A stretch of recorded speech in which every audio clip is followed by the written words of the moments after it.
Hello everyone! Ito na naman po ang inyong Pinay from Miami, and for today's video ay magluluto tayo ng isang napakasarap na putay na hindi ko pa alam ang pangalan. At tatawagin na lang siguro natin itong pork ribs stew. At una nga, lilinisin natin ang ating pork at hihiwa-hiwain natin ito per rib. At ito nga ay para siyang kaldereta na luto, the way na iluluto siya. Pero hindi talaga siya kaldereta dahil wala siyang mga sangkap ng pangkaldereta talaga. Pero masarap pa rin siya. At first time ko nga itong gagawin. Kaya first step, magpainit ng mantika at prituhin both side hanggang mag-brown para pag inisto na natin ng matagal, hindi magkakawat watak-watak yung kanyang laman, intact pa rin siya sa kanyang bone. So, piprituhin lang natin siya ng bahagya na ganyan. Medyo high fire nga pala yan para mag-brown siya ng mabilis. At pagkatapos, magigisa na tayo ng bawang, sibuyas, at konting tomato paste. At dahil nga hindi pa ako nakontento sa pagkamapula niya, ay nagdagdag pa ako ng konti pang tomato paste. At igigisa-gisa na natin ang ating pork ribs hanggang sa kumapit-kapit ang ating pinangsangkot siya. At after 5 minutes nga at ganyan na ang kanyang itsura, ay dadagdag na natin ang ating diced tomato. At 2 tomato nga lang pala ang nilagay ko dyan, guys. At lalagyan na rin natin ng salt and pepper pang palasa. At huwag kayong mag-alala dahil as we go, titikman natin yan at magdadagdag tayo kung ano man ang kulang.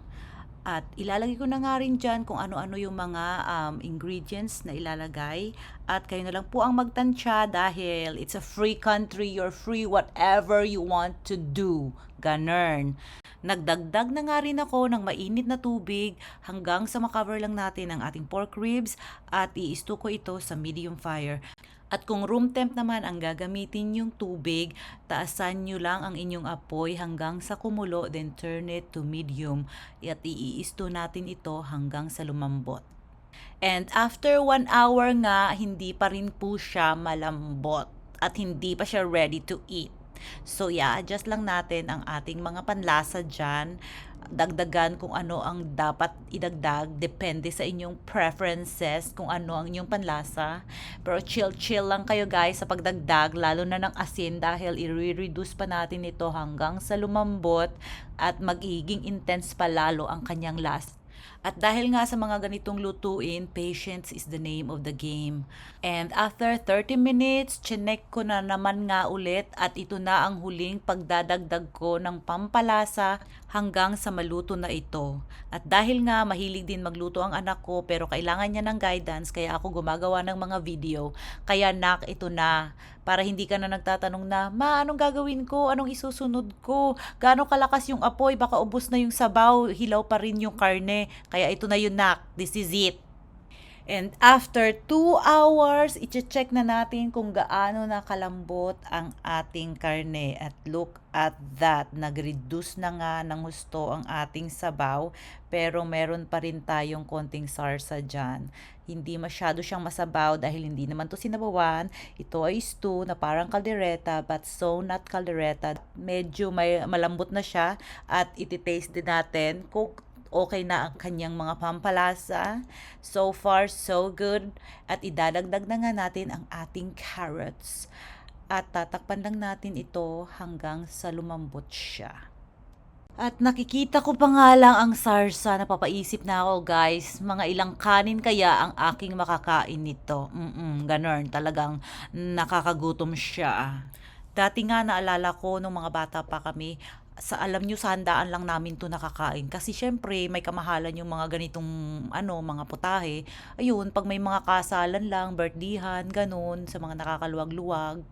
At habang ang inaantay nating lumambot ang carrots ay magpainit na tayo ng mantika dito dahil instead of patatas ang ilalagay natin ngayon ay gnocchi dito sa ating stew. Kaya nga guys, kakaiba ito kasi ngayon ko lang rin to itatry. Tingnan natin kung masarap siya. Itong gnocchi nga pala ay gawa sa potato at ipiprito lang natin to ng bahagya para mag-coat lang yung mantika sa gnocchi at para pag nilagay na natin siya sa ating stew, hindi siya magiging soggy. Ayan, feeling ko tuloy ako si Princess Sarah. Princess Sarah, prituhin mo na nga yung mga patatas. Oo, Miss Minchin, piniprito ko na nga. Mini-make sure ko nga, na crunchy silang lahat at masarap sila sa panlasa mo. Ay, at ito na nga guys, tingnan na natin kung malambot na ang ating carrots at malambot na nga ang ating carrots.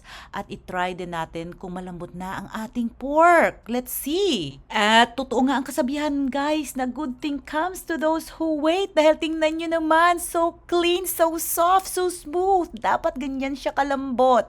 At kahit lumambot na siya ng ganyan na falls off the bone, ay intact pa rin siya dahil nga prinito natin ito kanina at niluto natin siya sa medium fire. At dinibon ko na nga silang lahat at idadagdag na natin ang ating gnocchi at ang ating spring onion. At bahagya lang natin tong isi-simmer ng kaunti dahil tapos na nga ito, malambot na ang lahat. Kailangan lang kumapit ang sauce sa ating gnocchi. At itatry na nga natin ang ating gnocchi kung siya ay creamy and chewy. At creamy and chewy na nga siya. Dahil nga ayokong mahirapan yung asawa ko sa pagkain, sabi ko ay hiwa-hiwain ko na rin siya ng ganito para madali na lang sa kanyang kumain, 'di ba? Napaka ano ko talaga, napaka doting wife. Charot.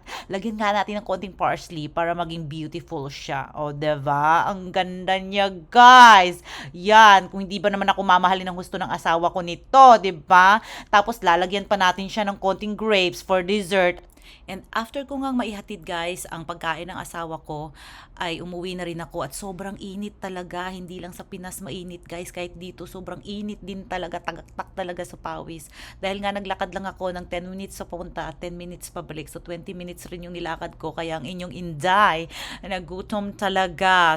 Pero sabi ko habang kumakain ako, may kulang man dito man. Kulang talaga eh, hindi siya masarap kung walang kape. Syempre kahit mainit na, kailangan magkape pa rin dahil Pinoy tayo. O sige na, bye, love you. I-enjoy ko muna tong pagkain ko. Mwah!